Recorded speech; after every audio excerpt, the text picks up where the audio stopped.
আমরা নিজেরা কষ্ট করে এসেছি এই জানাতে যে আমরা নিরাপদ একটা ক্যাম্পাস চাই।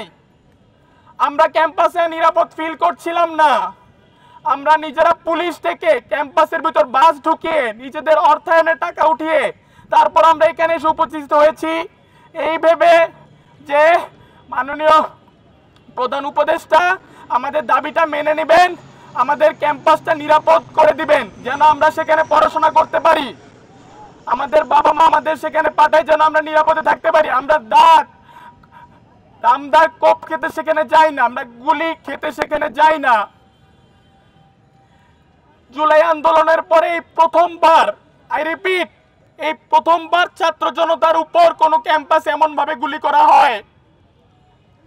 তাহলে এর দাবি হিসেবে যদি আমরা নিরাপদ একটা ক্যাম্পাস চাই, সেইটা কি এতই ভুল?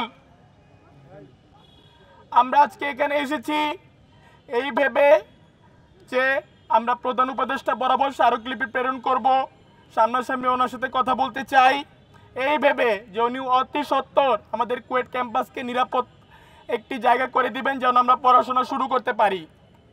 এর আগ পর্যন্ত আমাদের ক্যাম্পাস নিরাপদ না হওয়া পর্যন্ত, আমাদের 6টি দাবি মেনে নেওয়া না পর্যন্ত, নতুন ভিসি স্যার নিয়োগ হওয়ার আগ পর্যন্ত আমরা ক্যাম্পাসে নিরাপদ ফিল করছি না, আমরা ক্যাম্পাসে যাওয়ার সাহস করতে পারছি না।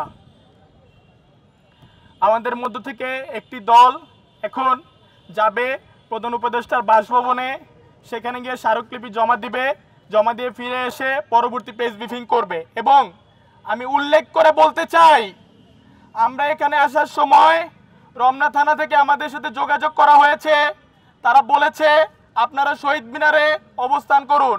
আমরা বলেছি ঠিক আছে, আপনি যেখানে বলবেন আমরা সেখানে অপেক্ষা করব, কারণ আমরা সাধারণ মানুষের কষ্ট দিতে আসিনি, সাধারণ মানুষকে কষ্ট দিতে চাই না। আমরা নিজেরা অনেক কষ্ট করে এসেছি শুধু এই একটা জিনিসের লক্ষ্যে যে আমরা নিরাপদ একটা ক্যাম্পাসে পড়াশোনা শেষ করতে চাই। বাকি সব কিছু পরবর্তী প্রেস ব্রিফিংয়ে যখন আমাদের প্রতিনিধি দল প্রধান উপদেষ্টার বাসভবনে স্মারকলিপি জমা দিয়ে আসবে তখন আপনাদের বলবো।